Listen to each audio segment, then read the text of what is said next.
Começa agora o Marco de hoje. Na Showtime, com Marco Antônio Santos Freitas. Agora, na Showtime. O Marco de hoje. Marco Antônio, boa noite. Boa noite, tudo bem, querido? Tudo, e você, como é que tá? Tudo jóia, querido. Olha, o seu convidado, para nossa satisfação, honra e orgulho, já está na linha, viu? Ah, que maravilha, maravilha. Então, gente, vamos começar aqui o programa com a entrevista com o grande Marcelo Nova.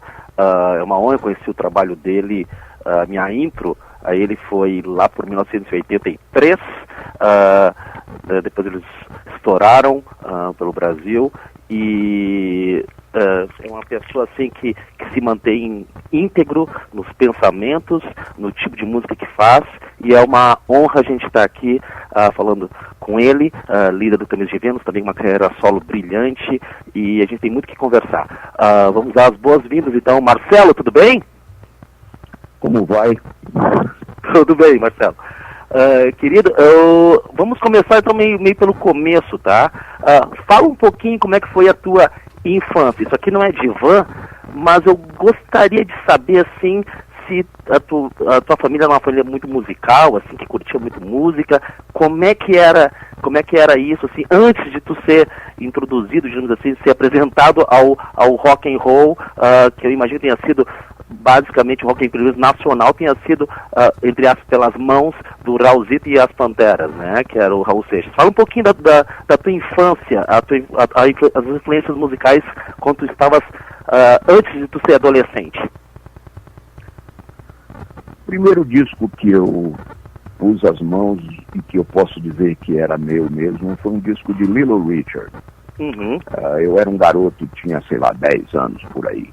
Uhum. E pedia meu pai para comprar para mim. Eu não sabia o que era rock, não sabia falar inglês. Eu fui atraído pela força, pelo vigor da música. E a partir daí comecei a colecionar discos e não parei até hoje. Na verdade, Little Richard foi uma espécie de tsunami que passou na minha vida, assim. Ele varreu tudo que eu tinha ouvido antes e preparou o caminho para o que viria depois. Maravilha.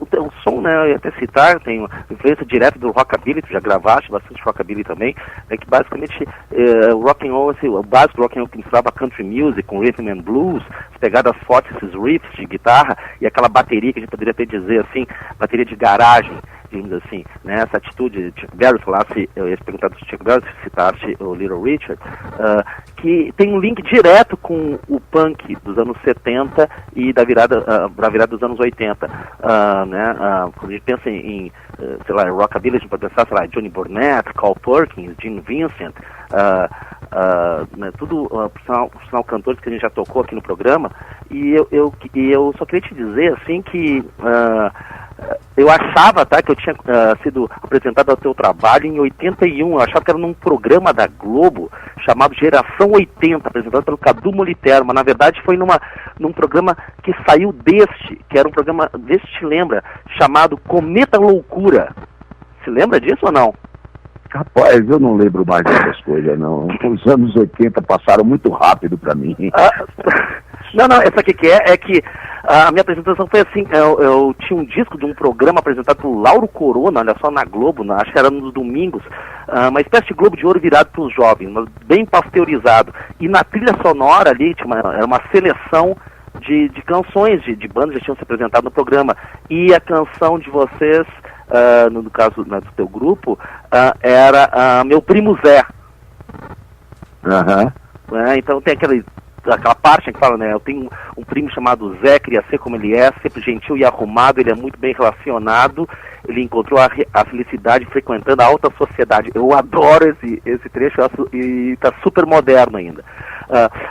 Também tem aquele pedaço, tem 3 garotas para transar, mas guarda uma virgem que é para casar. Na boa, é genial. Essa letra é tua? Na verdade, assim, esse era o começo da minha carreira e eu via muita coisa inglesa principalmente essa coisa de punk inglês e new wave e suas vertentes. E eu estava começando a escrever e às vezes eu procurava algum tipo de referência para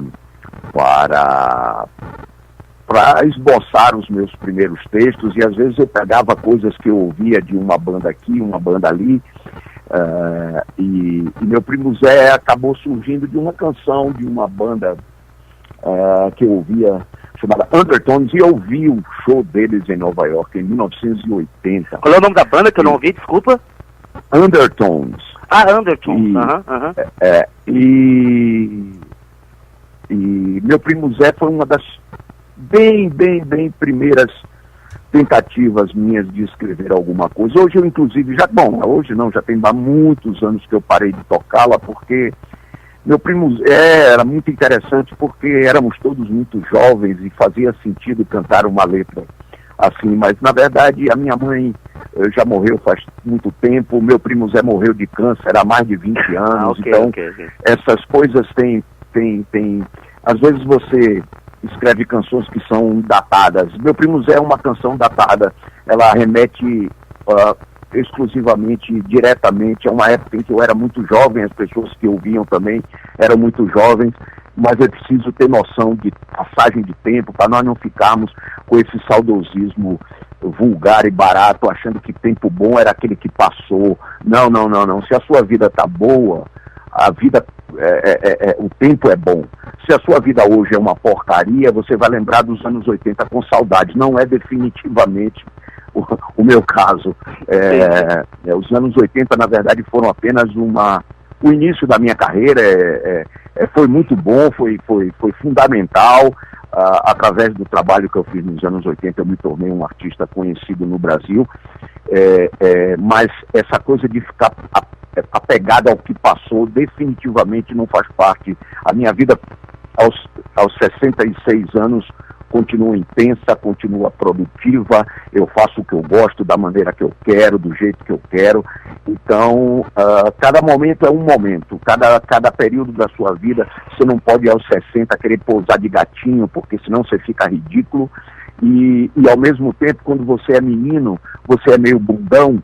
Então por que você é bundão? Porque você ainda não aprendeu a viver, você ainda não teve uma sucessão de experiências que lhe fizesse refletir sobre que caminhos tomar. Às vezes você vai com tanta avidez ao pote, você enfia a cabeça na parede e se arrebenta todo. Então, cada momento tem as suas especificidades e as suas especificações.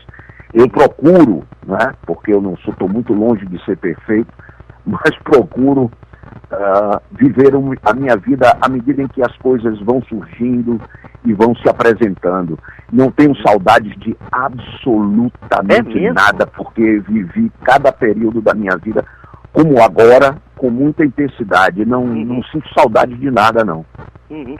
Uma coisa assim, eu acho que nunca te perguntaram isso, querido, mas tu tens um vozeirão, né? Então, quer dizer, assim, eu queria saber se, e até no teu disco de 4 anos atrás, 13 Fêmeas, que eu adoro, tem assim, né, pro pessoal que não conhece, por favor, adquira, que basicamente são canções falando sobre dores de amor, mas nada com aquela pegada de música de corno, nada disso, mas assim, tem um certo, diria assim, quase que uma atmosfera quase de bolero, e a tua voz, a primeira vez que eu te ouvi cantando foi até ao vivo, foi num show aqui lendário aqui em Porto Alegre, no Araújo Viana.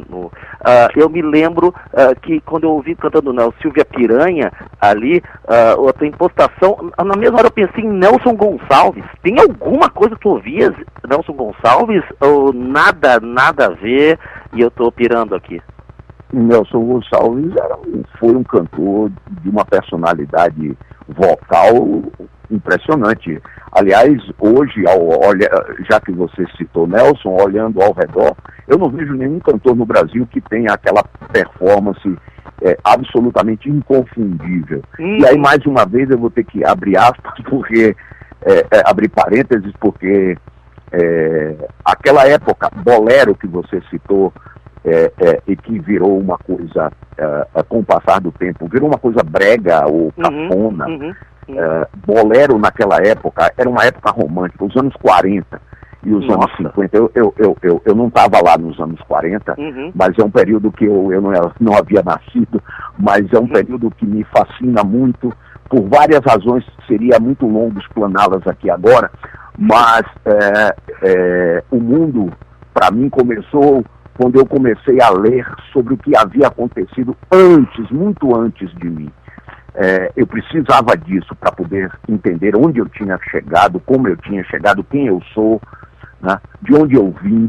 Então, ao invés de ficar preocupado em saber o que vai acontecer no futuro, eu sempre tive uma atração muito grande para entender a trajetória, e principalmente a trajetória da música, que é a minha paixão primordial. Então, a geração de Nelson, como a geração dos irmãos Gershwin nos Estados Unidos, que fizeram todos aqueles clássicos de standards americanos. Songbook americano.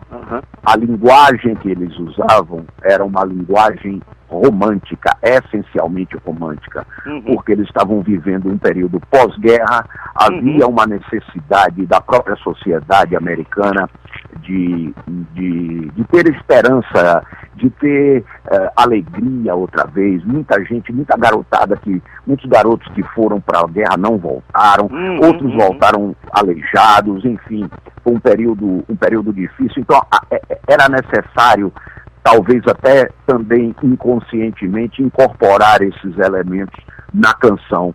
E Nelson foi uma espécie de representante desse romantismo exacerbado no Brasil, lá nos anos 40, no início dos anos 50, onde ele cantava paixões dilacerantes. Era tudo muito intenso, era tudo muito rasgado, né? Talvez Bob Dylan tenha sido o primeiro cara a quebrar com esse paradigma, né, a inserir na canção, porque isso acontecia no Brasil, mas isso, na verdade, era gerado pelos Estados Unidos para o mundo inteiro. Bob talvez tenha sido o primeiro cara a inserir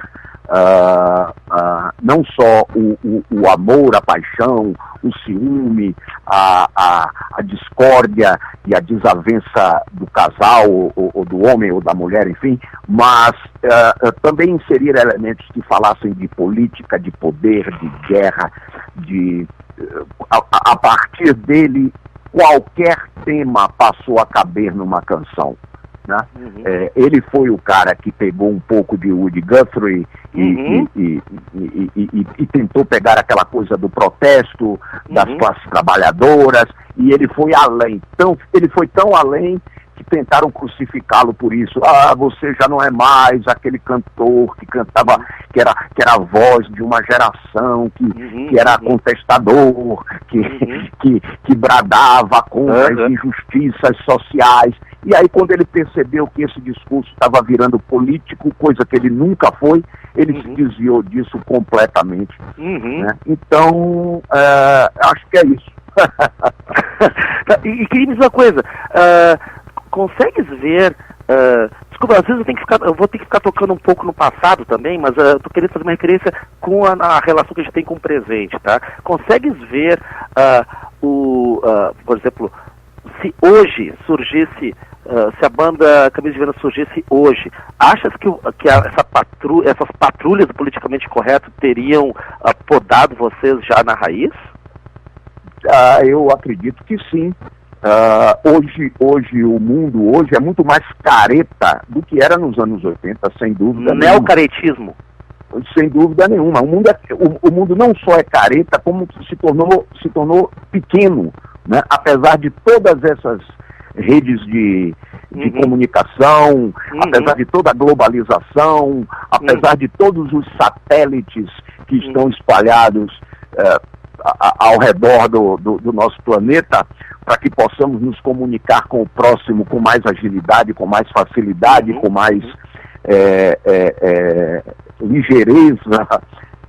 Essa rapidez e essa necessidade de saber de tudo o que ocorre no mundo num segundo, na palma da minha mão, isso na verdade só esconde um enorme vazio, não é? Porque nós nascemos sozinhos e nós vamos morrer sozinhos. Não adianta essa coisa de querer falar o dia inteiro com alguém, de receber mensagens o dia inteiro de pessoas, de empresas, de e-mails, de WhatsApp, de Twitters. De que adianta se você, na verdade, você tem uma área de ação que é restrita à sua casa, ao seu ambiente de trabalho, à sua família, às pessoas que você quer bem, e você é atingido pelas pessoas que você não dá a mínima, você é atingido pelas pessoas que você não gosta. Então é preciso haver um filtro nessa coisa toda. A caretice, ela se manifesta também muito porque a maior parte das pessoas nos anos 80, já que você está fazendo essa comparação, a maior parte, ou quase a totalidade das pessoas nos anos 80, não tinha nenhum veículo que ela pudesse expressar-se. Não havia. O cara assistia a televisão, ouvia a opinião abalizada de um jornalista, de um crítico, de quem quer que seja, ou ligava ao rádio, e no rádio também havia pessoas que tinham o hábito e a função profissional de comunicar ao mundo o que estava acontecendo na Europa, no Japão, no Canadá, enfim, não importa. Hoje, né, de alguns anos para cá, com o advento e o aperfeiçoamento dessas tais mídias virtuais e sociais, passou-se a dar voz a todo e qualquer indivíduo. E a maioria de nós, indivíduos, não temos nada a dizer. Nada. Não temos nada. A maioria não consegue dizer para si próprio.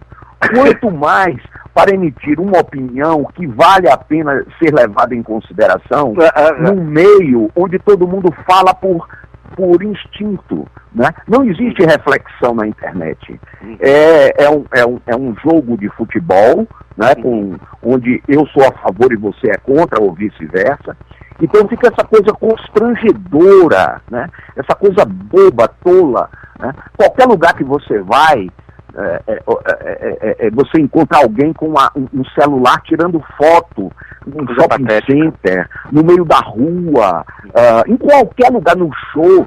Fila de lanchonete, acredita? Fila de lanchonete. Ao show para ficar filmando, ao invés de assistir o show, passa o show inteiro filmando, ele não vê nada. Ele vê o show através de um buraquinho num aparelho eletrônico. É horrível, ele perde o que há de melhor, que é a performance da banda, a performance do artista, a luz que está no palco, a sonoridade, ele passa a prestar atenção apenas naquela imagem. Então, Umberto Eco, um filósofo italiano, escritor, homem extremamente culto, ele cunhou uma frase que me parece muito interessante. A frase é curta e atingiu em cheio o peito desse Frankenstein ao qual eu estou me referindo. Ele disse o seguinte, que a internet deu voz a uma legião de imbecis. Sim. Eu adoro. É a pura verdade. Né? Você não vê nem... É muito difícil você encontrar nesses grupos sociais diálogos que valham a pena serem reproduzidos ou assimilados para depois serem filtrados e refletidos. São banalidades, idiotices, tolices. Eu tenho um Facebook profissional de Marcelo Nova, tenho o Facebook do Camisa de Vênus, mas eu, Marcelo, pessoalmente, eu não tenho Twitter, eu não tenho WhatsApp, eu não tenho Facebook, não me interessa a vida do próximo, não me interessa interagir com pessoas que eu não tenho nenhum tipo de afinidade ou de proximidade. Quando eu quero saber alguma coisa que me interesse realmente, eu corro atrás. Eu sou do tempo em que eu entrava no ônibus da aviação São Geraldo, em Salvador, na Bahia, e viajava 27 horas para comprar LPs, vinil, no Rio de Janeiro. Eu viajava 27 horas, porque no Rio tinha lojas que vendiam discos importados, coisa que não acontecia em Salvador. Então eu ia atrás do que eu queria. Eu não ficava esperando que as pessoas dissessem o que eu ia ouvir, o que é tá na onda, o que é in e o que é out. Não, quem decide o que é in sou eu. Quem decide o que é out sou eu. Então, não me interessa essa pluralidade de bobagens. Não tenho nenhum interesse. Pseudo-pluralidade, né, Marcelo? Cá pra nós. Pseudo-pluralidade, né? É isso aí. Porque, na verdade, esse lance de globalização, na verdade, é muita gente pensando parecido, né? E partindo das mesmas bobagens, e essa coisa careta, né, que você se referiu, essa coisa absolutamente careta. O politicamente correto hoje é o babaca dos anos 80 e dos anos 90, vamos dizer, ou dos anos 60, ou dos anos 70, entendeu? É o babaca, é aquele que só ousa o que lhe permitem ousar. É aquele que só diz o que lhes permitem falar. Então, é constrangedor, né? Esses signos de... E tudo isso, na verdade, esconde um puritanismo ou uma busca pelo puritanismo, do qual nós nos afastamos muito durante um certo período, o que é bom porque, como diz o nosso Harry Mencken, um jornalista americano dos anos 20, ele viveu há 100 anos atrás praticamente. Ele era o jornalista mais agudo, mais incisivo da América, e ele resumiu tudo isso numa frase: me mostre um puritano e eu lhe mostro um filho da puta.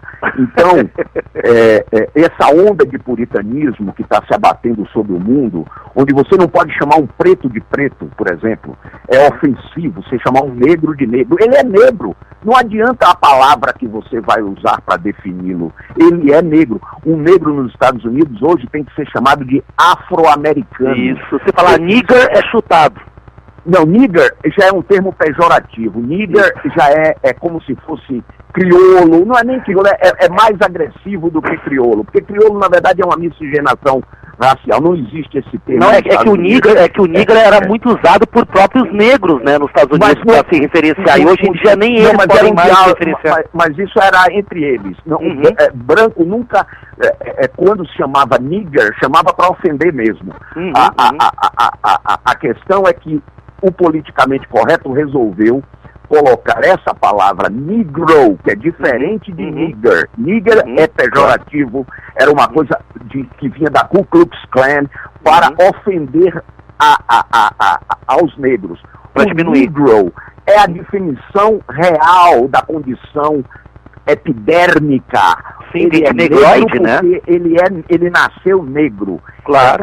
Existem brancos porque nasceram brancos. Então isso passou a ser ofensivo. Quer dizer, você tem que chamar um sujeito que é negro de afro-americano, porque chamá-lo de negro virou uma coisa absolutamente ofensiva. Anão tem que ser chamado de verticalmente desafiado. Sabia disso, querido? Como é que é o negócio? Anões estão começando a chamar agora de verticalmente desafiado, vertically challenged, porque supostamente do órgão queria colocá-lo abaixo do...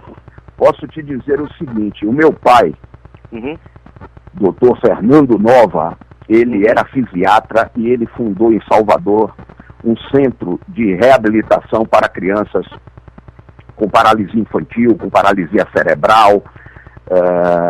E a expressão que se usava na época para se referir a essas crianças era a criança defeituosa. Isso era uma expressão que era usada no Brasil inteiro, não só em Salvador, era no Brasil inteiro. Se você fizer uma pequena pesquisa, você vai ver isso muito rapidamente. Embora talvez muita gente já apagou isso, mas como ninguém consegue apagar a minha memória, eu me lembro perfeitamente que as crianças que eram portadoras de poliomielite, que usavam bengalas, elas eram chamadas de crianças... aquela é uma criança defeituosa. Não havia nenhum sentido de ofensa, ou de menosprezo, ou de ironia. Então, essa palavra, em determinado momento, começou a incomodar, porque era uma criança que tinha nascido com um defeito, fosse ele oral, fosse ele de locomoção, fosse ele cerebral, era um defeito. Passou-se então agora, como é que chama? Agora eu não sei, porque vai mudando de acordo com o humor da época, né? Criança portadora de necessidades especiais, você tá entendendo? Então, o mundo encaretou, meu caro, entendeu? Nós hoje estamos celebrando a nossa TV de 70 polegadas. Eu tenho uma TV aqui no meu quarto que eu digo, ligue, ela liga. Eu digo, desligue, ela apaga, entendeu? Eu converso com a minha televisão, entendeu? Parece um cinema, são 70 polegadas e tal. Tudo bem, ótimo, maravilhoso, tecnologicamente falando, é um avanço extraordinário. Mas quando eu ligo, o que vem até mim através dela é realmente lamentável, sabe? Absolutamente pobre cada vez pior do espírito, né? Então, não há o que celebrar quando você está lidando com a massa. A massa sempre foi a massa, sempre foi.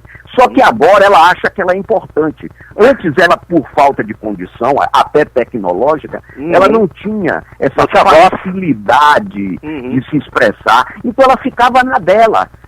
Hoje qualquer idiota que não sabe inclusive falar, que não sabe fazer uma frase com sujeito e predicado, não é? Que não sabe conjugar um verbo, esse sujeito se acha capaz de dizer coisas extraordinárias e come imbecilidade e come idiotice.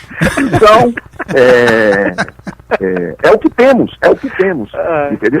É preciso enfrentar isso com a cabeça erguida e com o cérebro musculoso. Olha, eu vou lhe dizer, a minha barriga aqui, eu estou aqui com minha barriga um tanto quanto flácida, porque eu detesto exercício físico, entendeu? Então eu tenho um pneuzinho aqui, um pneuzinho acolá, mas devo também, por outro lado, afirmar que o cérebro de Marcelão está pra lá de Schwarzenegger, meu irmão. Não Schwarzenegger de hoje, né? A Schwarzenegger na época do Conan Bárbaro, né? No auge, né? Se atrever a me desafiar para uma luta, corre sério risco de ser espancado em praça pública. Sensacional. Marcelo, deixa eu te perguntar assim, se puder ser breve até, no sentido, sobre duas parcerias, né? Eu tenho que, infelizmente, ficar de volta e meia voltando, tá? Um pouco no tempo. Mas me fala um pouquinho assim, quão influentes foram na tua carreira, a tua amizade com duas pessoas que eu acho que elas quase que são como se fossem irmãs intercontinentais, diríamos assim, né? Que é o Eric Burdon, obviamente, do The Animals. A gente até depois vai tocar uma música dele que não fez sucesso, uma música dele da época do Eric Burdon and The Animals, né? Foi meio que o segundo grupo dele, depois do The Animals apenas, que ele estava inserido, e também, obviamente, com o Raul Seixas. Eu sei, claro, o Raul Seixas era tipo o Chuck Berry brasileiro, né? Muita gente conhece ele mais a fase, diríamos assim, ripongo psicodélica, mas ele começou mesmo com rockabilly, com rock and roll, casaco de couro, aquela pegada toda. Fala um pouquinho, quando pensas no Raul Seixas, o que te vem em mente, e depois o Eric Burdon, que graças a Deus até está vivo, acho que está com 76 anos. Na verdade, a ordem é inversa. Eric Burdon aconteceu na minha vida primeiro, antes de Raulzito. Eu comprava meus discos. Eu acho que a banda dele começou em 62, se eu não me engano. Acho que The Animals começou em 62. Exatamente, mas acontece o seguinte, eu só fui começar a assistir os shows de Raulzito e os Panteras por volta de 64, 65, por aí. Nessa época eu já tinha os singles do Animals. Eu já tinha House of Rising Sun, eu já tinha Don't Let Me Be Misunderstood, enfim. Embora eu deva dizer que a primeira vez que eu vi Raulzito foi numa festa, nesse instituto que eu falei que meu pai havia criado, uma festa para crianças, onde ele fez uma dublagem. Eu tinha, sei lá, uns 9 anos, ele devia ter uns 16, por aí. Ele fez uma dublagem de uma música chamada O Boogie do Bebê. Mas aí eu não sabia quem ele era, e ele era apenas um menino, um adolescente, e eu era apenas uma criança. Quando eu fui ter noção de Raulzito e os Panteras, aí já é uma outra história. Eu já tinha alguns discos que eu já me interessava por rock, já tinha comprado algumas coisas, e entre elas The Animals, banda que Eric Burdon era o vocalista e que formava junto com os Beatles e com os Stones o triunvirato do rock inglês. Eram as 3 bandas mais importantes que havia as 3 melhores bandas que havia naquele momento na Inglaterra eram o Animals, os Stones e os Beatles. Então, pouco tempo depois eu fui ver Raulzito e os Panteras, foi a primeira vez que eu vi rock na minha vida, né? E as pessoas acham que a maior influência de Raul sobre mim foi do ponto de vista musical, o que é um engano. Na verdade, a maior influência de Raul sobre mim, porque nós gostávamos da mesma coisa. Quando nós fomos gravar o Panela do Diabo e fomos compor as canções do Panela, que nós fomos ver quantas coisas em comum nós tínhamos do ponto de vista musical. Ele gostava de Gene Vincent, eu adorava Gene Vincent. Ele gostava de Little Richard, eu também. Aí nós fomos descobrindo aqueles bluesmen das antigas, Muddy Waters e Lightning Hopkins. Bo Diddley. Bo Diddley do Rhythm and Blues. Enfim, havia uma série de artistas que nós gostávamos e apreciávamos, mas a maior influência que ele exerceu sobre mim foi ele ter me apontado um caminho. Ele, na verdade, ele nem me apontou o caminho. Eu é que, através dele, eu percebi qual era o meu maior desejo, ter uma banda de rock. E se ele, que era mais velho que eu, que legal. E como é que foi daí, anos depois, morava no mesmo bairro que eu? Se ele um dia e pôde, eu pensei, quem sabe, talvez eu consiga também. Uau! E como é que foi daí o teu link com o Eric Burdon? Assim, não pensando musicalmente, como é que foi profissionalmente tu conhecê-lo, assim, como é que foi? Vale dizer, para muita gente nem sabe que ele também é bom ator, fez cerca de, aparece nos 12 filmes, inclusive tem um filme chamado Comeback, um filme alemão que ele fez, que eu tô procurando há anos, o filme é de 81, por aí. Desculpa, fechei parênteses. Isso. Ele, na verdade, Eric é um gentleman, né? Ele tem uma fama de indigesto, de um cara que briga com todo mundo, e eu também tenho. Então, nós nos afinamos maravilhosamente, né? O que prova que tudo isso é conversa. Nós não suportamos, em tese, esse estado de mediocridade que nós estávamos nos referindo. Nós nos conhecemos aqui em São Paulo, eu fui ao show que ele fez aqui, ele me convidou nós havíamos saído para almoçar juntos, porque eu fazia um programa de rádio na Rádio Transamérica aqui, e eu entrevistava gente do rock, e ele participou de um dos programas que eu fiz. A partir daí eu o convidei, eu estava gravando um álbum chamado Quem é Você, e eu convidei Eric para ir até o estúdio comigo. Para minha surpresa, ele topou ir, e para mim é o estado de estupefação completa. Ele não só aceitou ir, como ele quis participar do disco e acabou gostando tanto que acabou coproduzindo o disco. Então, depois nós fomos para Nova York, e ele ia gravar um álbum de canções inéditas chamado My Secret Life, coisa que ele não fazia há quase 20 anos. Ele estava lançando muito disco ao vivo, e coletâneas, parado, né? De lançar canções coletâneas, e tinha parado de fazer discos inéditas. E aí ele acabou gravando 3 músicas minhas no disco, e se iniciou uma amizade muito grande entre nós, que permanece até hoje, inclusive. Que bacana. Então, essas coisas, rapaz, não tem preço, né? A minha amizade e futura parceria com Raul a minha amizade e futura parceria com Eric Burdon, essas coisas eu não planejei, eu não desejei, porque estava muito distante, eu nem imaginava que isso seria possível. E essas coisas vieram ao meu encontro, e eu, evidentemente, fui ao encontro delas também. Claro. Então, essas medalhas são as coisas que a gente conquista na vida sem precisar de oba-oba, sem precisar de ficar fazendo papel de ridículo na televisão, engatinhando e pedindo a alguém para sodomizar-nos, entendeu? No sentido, digo, sodomia intelectual, cultural, dessa sodomia que eu estou falando. Né? Você ser sodomizado estupro mental. Entendeu? Esse papo de ser sodomizado culturalmente, eu estou absolutamente fora.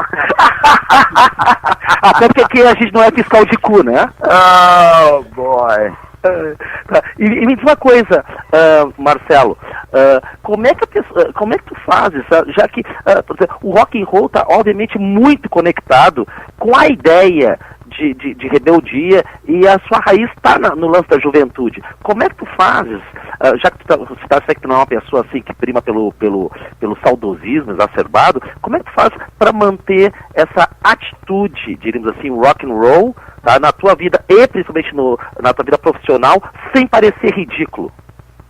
Rapaz, eu penso que a temporalidade dos meus textos talvez seja o elemento fundamental para isso que você se referiu. Eu não escrevo sobre o São Paulo Fashion Week, eu não escrevo sobre a internet, nem sobre o WhatsApp, nem sobre a última conquista high-tech.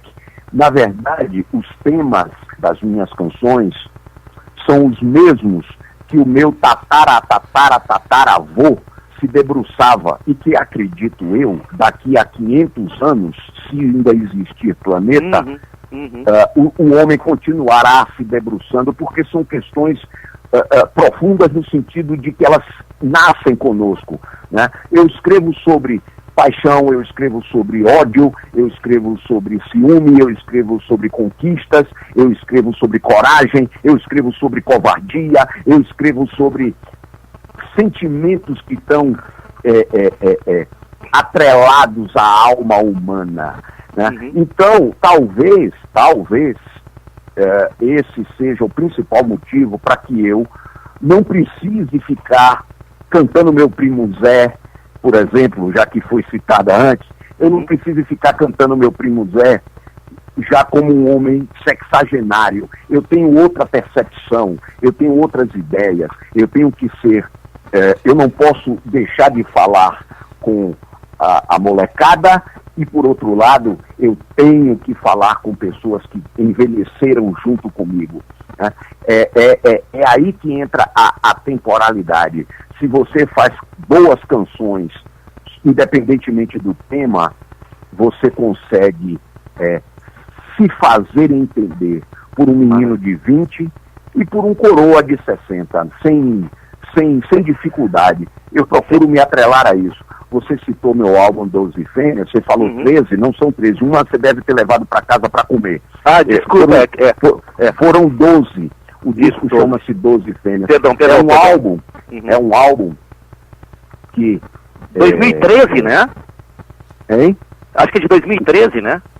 De 2013, Isso. Exatamente. Esse é um álbum que eu trabalhei muito com ele, muito. É maravilhoso. No sentido da palavra e da sonoridade, né? Eu quero te agradecer, deixa eu só te interromper um pouquinho. Eu só quero te agradecer, tem uma música que eu amo, que é, o nome dela é O Ódio da Mão que Afaga, que fala assim, tem um trecho, eu não estou te mentindo, é muito caro para mim esse trecho, fala assim: aqui estão seus encantos, seus venenos e todas as suas pragas, e aqui está o ódio da mesma mão que afaga, aqui estão as taças, um brinde ao meu orgulho, uma das pessoas, ao brinde ao meu orgulho, né? Então, quer dizer, e aqui está o nosso silêncio que ainda faz tanto barulho. Uau, um oxímoro que eu adoro, né? Silêncio ensurdecedor, né? Exatamente, é você poder perceber que a vida não é isso que nós estamos falando. não é essa coisa óbvia, tola, que é manifestada quase que num vômito na sua cara. Não, você pode procurar uma maneira mais inteligente e mais profunda, mais complexa. Sem ser pretensioso. A vida pressupõe complexidade, não só objetividade, pragmatismo. A vida pressupõe complexidade, nuances diferenciadas. É como filme noir, né? Você vai assistir um belo filme noir, então você está diante da neblina, do mistério. Você está em preto e branco. Não precisa ser personagens tridimensionais. Tu não sabe se o herói é herói, se o vilão é vilão. Você está em preto e branco. Você está num ângulo diferente para ver uma escada. Né? Você está diante de personagens que não são nem bons nem maus. Eles são o que eles são. Né? Então você aprende com isso. Você vai aprendendo. E evidentemente que se eu, aos 66 anos, não tivesse aprendido meia dúzia de truques, eu era um idiota. A verdade é essa. Sensacional, sensacional. Marcelo, como é que as pessoas podem ficar sabendo de shows que estão acontecendo? Se puder dar um endereço da internet, sim, que a pessoa possa, né, pesquisar para, ele está se apresentando em tal lugar, tal, ou seja, solo. Sim, claro. Bom, Marcelo Nova, o Facebook é Marcelo Nova Real. Porque quando foram fazer, acho que já tinha mais uns dois caras, uns fake. Enfim, o Facebook é Marcelo Nova Real. E o do Camisa de Vênus é Camisa de Vênus Oficial.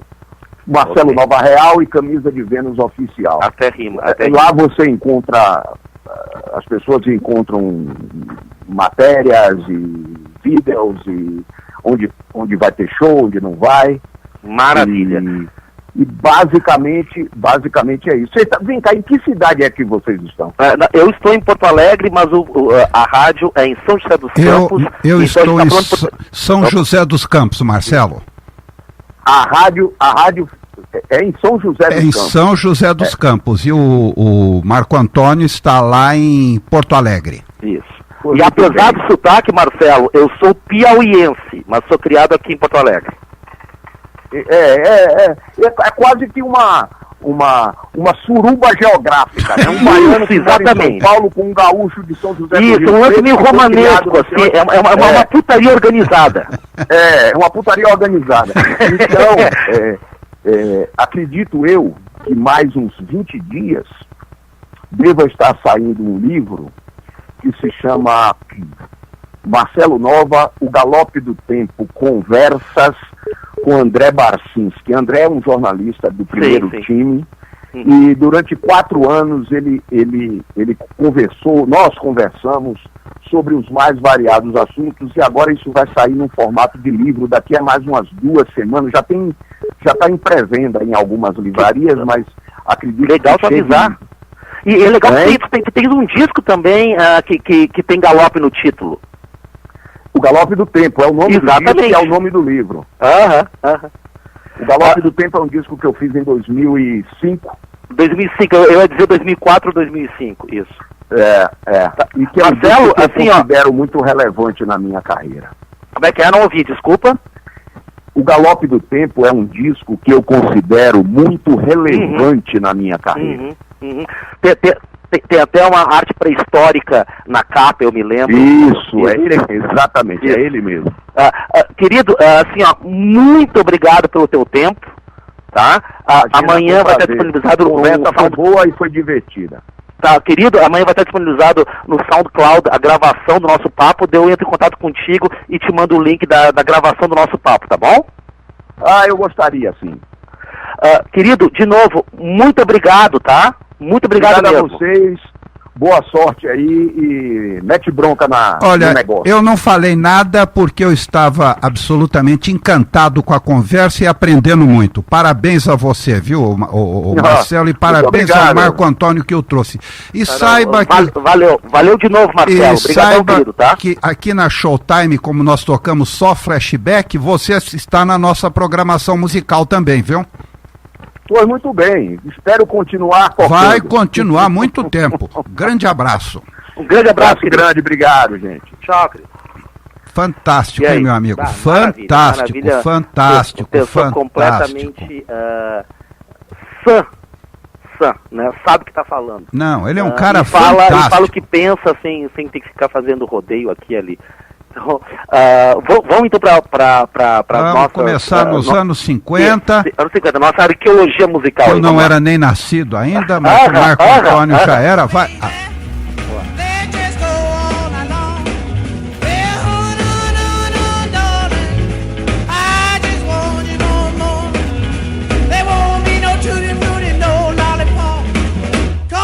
Just rock, rock, rock, hey, now, now, now, now, honey, we gonna rock all night.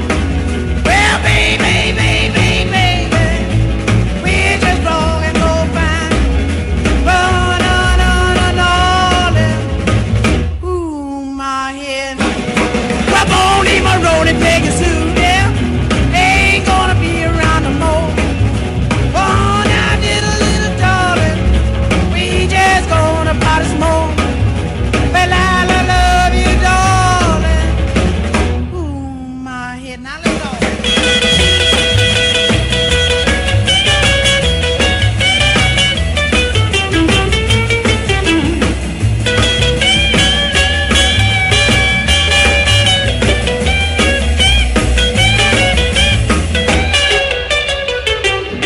Well, now, baby, keep me rocking on and on.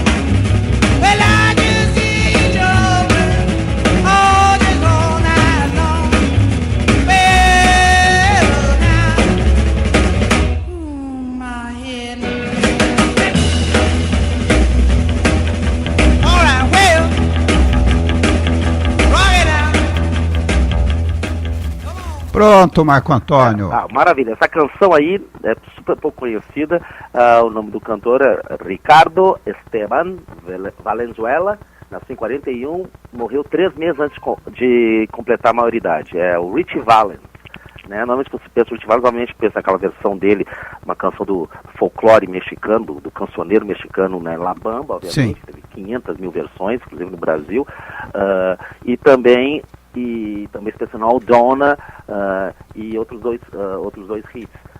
No caso, essa canção aí se chama Oh My Head. E vamos tocar só nos links que eu te mandei, querido. Só um trechinho do Dona, só para o pessoal conectar, que é de 58.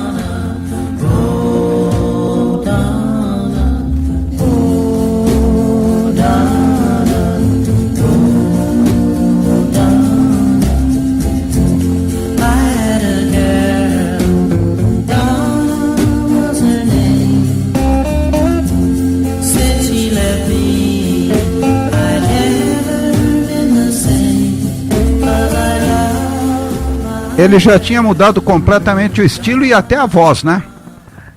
Isso. O interessante é que a canção que a gente ouviu antes na íntegra, ele gravou em 58, se eu não me engano foi lançado já póstumamente, né? Porque ele faleceu em 59, né? Mas foi basicamente o primeiro nome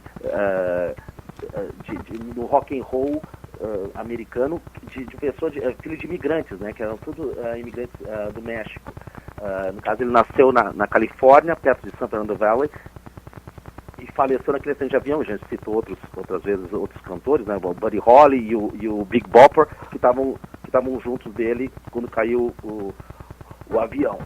Vamos só assim, tem uma coisa que a gente já citou outras vezes em outros programas, o lance de plágio, né, que é muito interessante. Pois se puder, tem aí, assim, logo depois do Dona, um link que eu te mandei, eu botei assim, plagiado pelo Led em 75, uma canção de 1975 do Led Zeppelin, isso. Não, então não é essa. Não é essa. Não. Tava assim, On My Head, tinha esse link, né, da canção que tocou, depois tinha o Dona, e logo abaixo tinha Boogie with Stu. Consegue ver? Tá entre parênteses, plagiado pelo LED, 75. É completamente plagiado. Completamente. E só depois de pressionados que eles deram daí crédito, meio zombando, já que tinha um histórico da família do Richie Valens, né, quando ele faleceu, deles serem sacaneados no lance dos direitos das canções dele. Então daí o pessoal do Led Zeppelin, Robert Plant, o Jimmy Page, mas o pessoal, eles se juntaram, desculpa, o Plant, eles juntos daí meio assim para calar as bocas, já que eles já tinham um histórico de plágios, de plagiar, né, de não dar crédito. Daí eles, essa canção aí que a gente tocou, que era Boogie with Stu, que na letra até fala um pedacinho, cita o Stu Sutcliffe, que foi um pré-Beatle, diríamos assim. Daí eles deram nos créditos eles colocaram, apesar de 90% da letra ser igual, eles colocaram daí Mrs. Valens, para tentar, tipo assim, uma migalhinha reverter para a mãe do Ritchie Valens. Mas o nome da canção, né, Boogie with Stu, é assim, na boa, não dá nem pra, é uma versão da música Oh My Head, né? E dizem, e citavam também, tipo assim, que tem muitos historiadores que falam assim, mas na verdade o Oh My Head já era quase que uma versão, eu não acho tão próxima. Se puder, o quarto link que eu te mandei aí é de uns 6 meses antes, uma canção do Little Richard de 58, chamada Oh My Soul.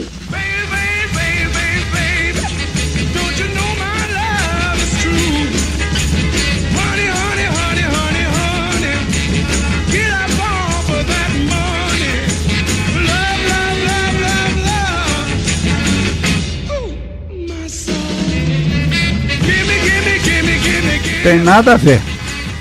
Eu acho na verdade os primeiros 5 segundos parecidos, mas depois, né? Mas igual, pelo menos foi creditado em alguma coisinha, ela acabou recebendo, né? Por essa canção de 75 do Led Zeppelin, o pouco sucesso que fez, né? E sendo que o original Oh My Head era da virada de 58 para 59. Ele pode ser ouvido em cerca de 50 trilhas, o Ritchie Valens incluindo Grease, Nos Tempos da Brilhantina, Rock and Roll High School, Os Eleitos, Christine e Carro Assassino, Tin Man, Os Rivais, e Losing It, que no Brasil, para faturar em cima da série Porky's, botaram o título de Porky 3. Né? Era um filme até com Tom Cruise início de carreira. Vamos para os anos 60? Bora. Tá.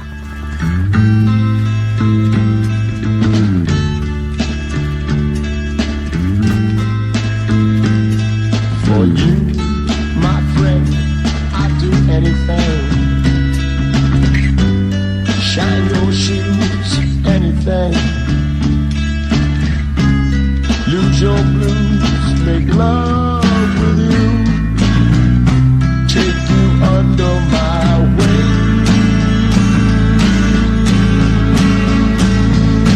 Anything.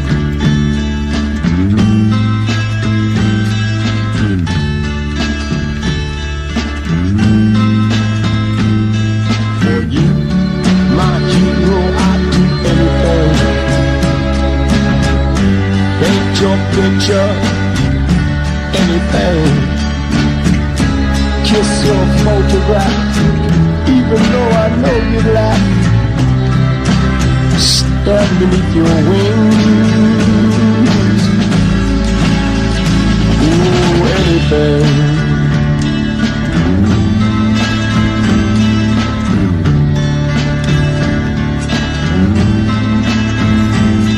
And for you, my love, I would do anything. Kiss your feet and everything. Suffer your pain, but I'd ride your chain. Spread our tiny wings. Anything.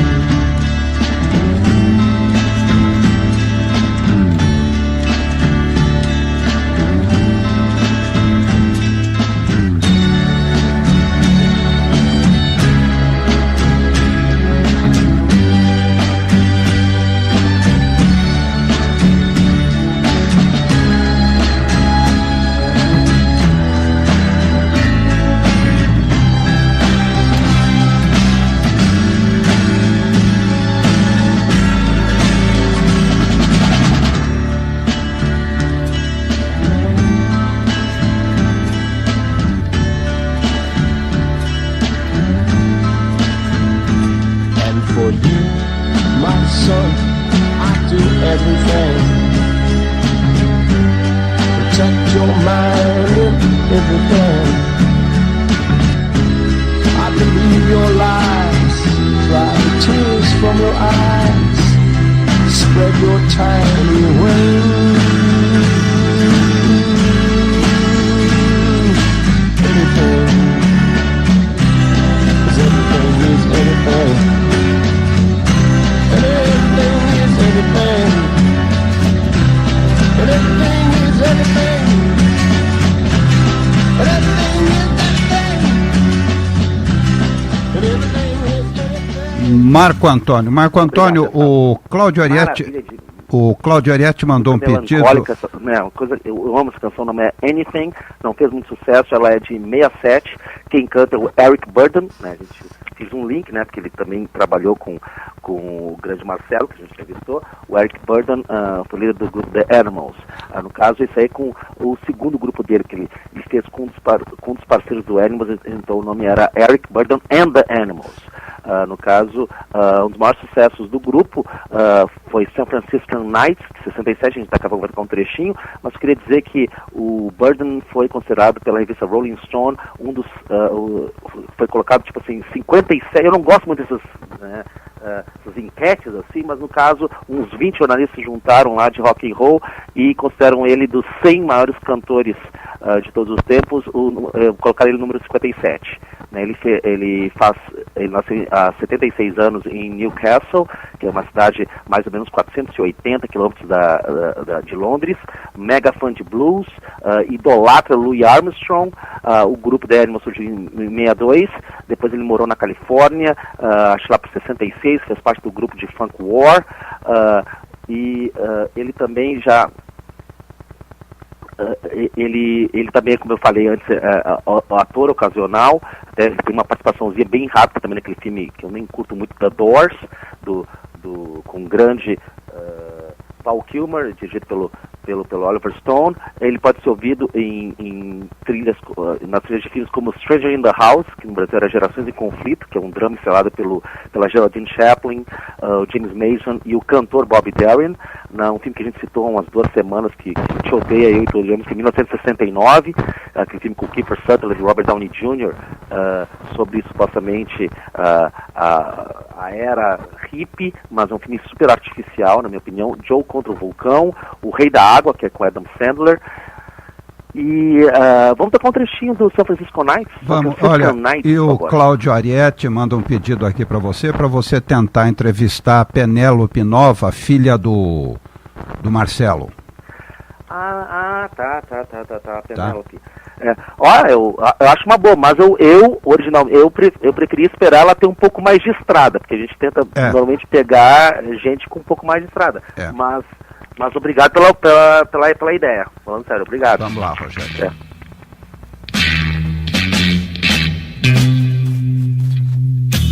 This following program is dedicated to the city and people of San Francisco, who may not know it, but they are beautiful, and so is their city. This is a very personal song, so if the viewer cannot understand it, particularly those of you who are European residents, save up all your bread and fly Translove Airways to San Francisco, USA. Then maybe you'll understand the song. It will be worth it. If not for the sake of this song, but for the sake of your own peace of mind.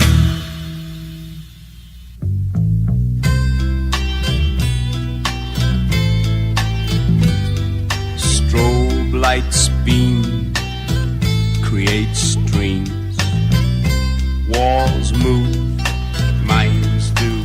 Bom, essa estourou no mundo, né? Eu amo essa canção, teve umas versões cover também, mas essa é a original, né? San Francisco Nights, 67. Vamos para os anos 70? Vamos embora. Tá.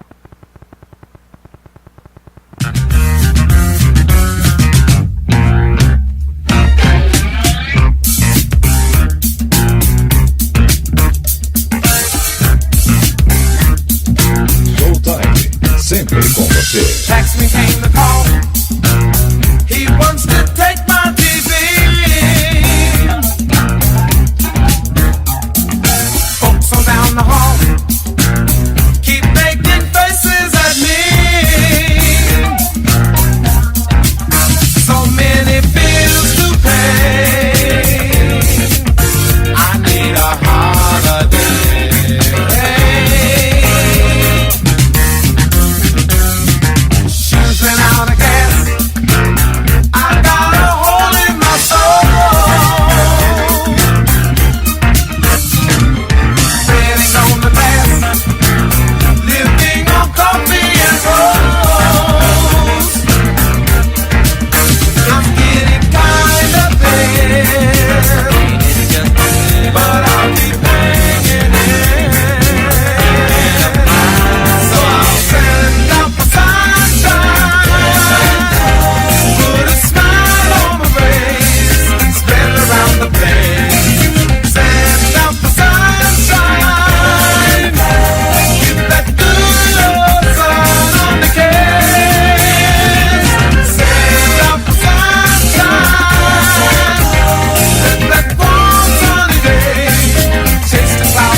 Marco Antônio. Tá, essa canção aí de 77, na verdade é de um grupo que se formou na Inglaterra. Muita gente acha que é um grupo americano, mas é um grupo que nasceu na Inglaterra. O nome do grupo é Heatwave, é um grupo de funk, disco. Essa canção que tocou é super pouco conhecida, é chamada Send Out for Sunshine, ou seja, manda trazer o brilho do sol, manda trazer o sol pra gente. Um dos grandes hits do grupo foi em 77, lançado na Inglaterra, e em 78, foi em 77, lançado na Inglaterra, e normalmente era lançado primeiro na Inglaterra e depois nos Estados Unidos. Então, o grupo começou em 75 e já teve várias formações, mas diríamos-se a formação mais popular do grupo contou com Johnny Wilder Jr. e Keith Wilder nos vocais. Ambos são de Dayton, Ohio. Um cara que tu adora no teclado, Rod Temperton. Sim. Isso. E o Roy Carter, ambos britânicos. Né? Um ítalo-suíço chamado Mario Mantesi no contrabaixo, um tcheco chamado Ernest Berger e um jamaicano chamado Eric Jones. Eles podem ser ouvidos em trilhas de filmes como um que eu até adoro, um filme que eu adoro, por sinal até reassisti depois de anos com um amigão meu até que escreveu agora dizendo que está adorando o programa, o Chico Noronha. O nome do filme é Olhos de Laura Mars, né? Um filme com a Faye Dunaway, um filme chamado Fuga para Atena, que era com Roger Moore, Elliot Gould. Ele tem duas canções na trilha sonora de um filme chamado, no original era Sunburn, e no Brasil, para faturar em cima da popularidade da Farrah Fawcett, foi lançado com um título super picareta. No Brasil era A Morte Ronda a Pantera. Ah, tá. Tentando puxar a brasa, né? Tá. Deixa eu ver o que mais. E um filme também um filme disco bem ruinzinho chamado Skate Town USA. É um filme sobre patinação, patinação naquelas boates que eram pista de patinação e ao mesmo tempo tocava música direto, né? É um filme bem fraquinho, ensinado pelo ídolo adolescente Scott Baio, e quem faz o vilão da gangue de patinadores barra pesada é o Patrick Swayze. E também o grupo Heatwave também pode ser ouvido na trilha sonora do filme O Verão de Sam, que era um filme bem bacana sobre aquele assassino serial, contava no filme com Ben Gazzara, Adrian Brody, um filme do Spike Lee. Vamos para os anos 80? Vamos lá, peraí. Essa da banda do nosso entrevistado aí, uma música que eu adoro, de 86, chamado Cinca Chambord. Oh. Peraí, desculpa. Perdão, por isso que eu tô te confundindo, perdão. Vamos tocar um trechinho só de uma música do grupo, do grupo Heatwave, que fez sucesso. Eu te mandei logo abaixo do link. Perdão, que eu já tava passando pra década de 80. Vamos lá, Rogério. Tá.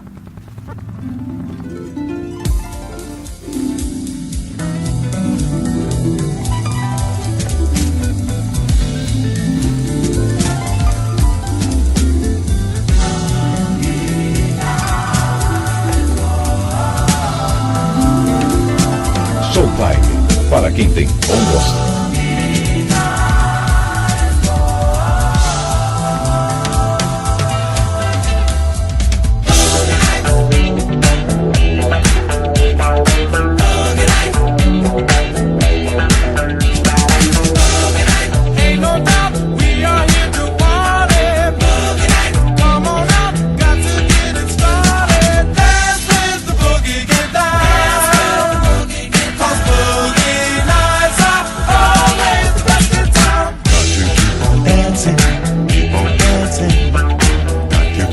Essa está na programação da Showtime. Sim, é uma maravilha a canção Boogie Nights, até aquele filme sobre a indústria pornô nos anos 70, americana, que contou com um papel coadjuvante, e até foi indicado para o Oscar de coadjuvante, o Burt Reynolds, um filme de, acho que tem uns 11 anos, não me lembro exatamente quando foi lançado, mas chamado Boogie Nights. Eles pegaram o título do filme baseado nessa canção que foi muito popular.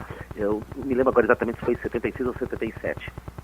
Mas, de qualquer forma, é isso aí, grupo Heatwave. Vamos agora para os anos 80, finalmente, por favor. Camisa de Vênus, vamos lá.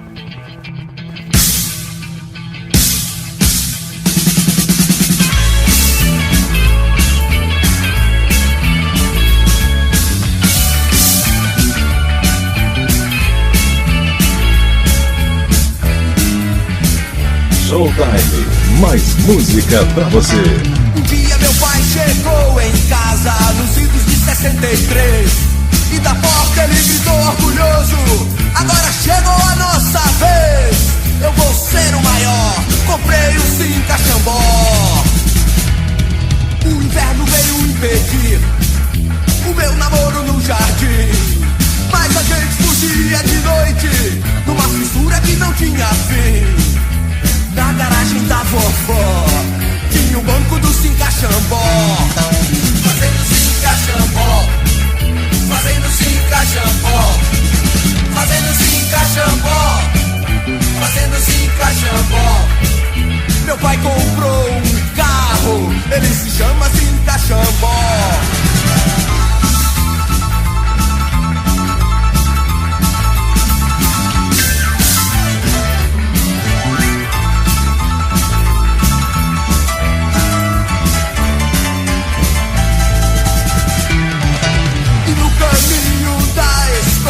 Eu ia tão contente, pois não tinha nenhum carro que fosse na minha frente, nem Lamborghini nem Ford, o bom era o Cinca Chambó.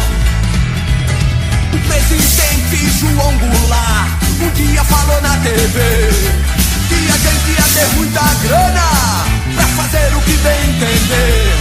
Eu vi um futuro melhor no painel do meu Cinca Chambó. Fazendo Cinca Chambó, fazendo Cinca Chambó, fazendo Cinca Chambó, fazendo Cinca Chambó. Meu pai comprou um carro, ele se chama Cinca Chambó.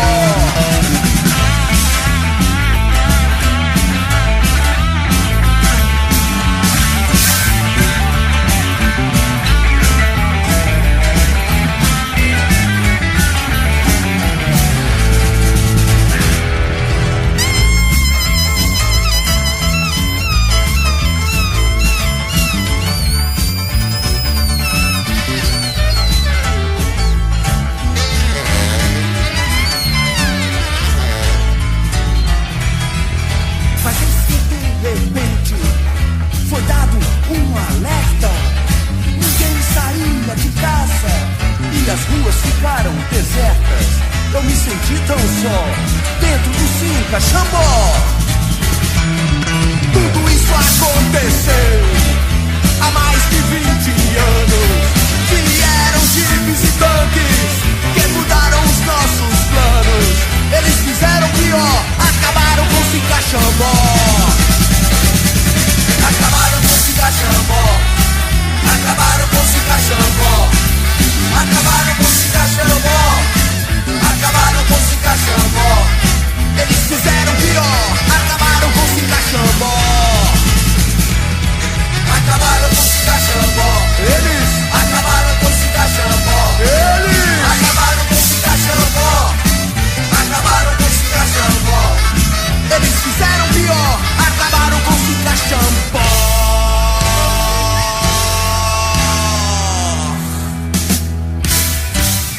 Essa é a história do Flávio Ascar. O pai dele comprou um Cinca Chambó, no dia seguinte ele destruiu. É mesmo? É. Uau, essa canção aí, a Bic está falando, né, a influência na música punk dos primórdios do rock and roll, né? Quando se pensa no rock and roll, no rockabilly, no caso, né? O rock and roll mais básico, mais garageiro. Eu tô falando isso, não estou falando isso de forma pejorativa, mas mais fundo de quintal, mais cru, tem tudo a ver com a punk music da virada dos anos 70 para os anos 80, né? Quer dizer, pode ver, essa música é completamente isso. Ela tem os pianos ali, tipo o Little Richard, uns pianos, por exemplo, Jerry Lee Lewis, né? Tem saxofone, por exemplo, e ela tem esse espírito adolescente, né, contestatório, assim, e ao mesmo tempo ela também é pesada, então dá para entender por que muito da punk music tem a ver com o rock and roll e com o rock and roll mais básico, e porque o rock and roll que começou a fazer sucesso, diríamos assim, no meio dos anos 50, também influenciou muito a punk music mais adiante, né? Sem contar até tem aquele grupo americano, começou em, acho que 79, e fizeram um certo sucesso nos anos 80, as Stray Cats, que era completamente isso, né? É um grupo de rock and roll com uma pegada punk e vice-versa. Então, vamos tocar só um dos maiores êxitos do grupo, que essa canção que a gente tocou agora, Cinta Chambora, de 86, vamos tocar Beth Morreu, de 83, um trechinho, só, por favor. Beth tão bonita, gostosa, era a atenção da escola, sempre na coluna social, exibindo seu sorriso humana. Todos queriam Beth, desejavam Beth, sonhavam com Beth, mas ela nem ligava.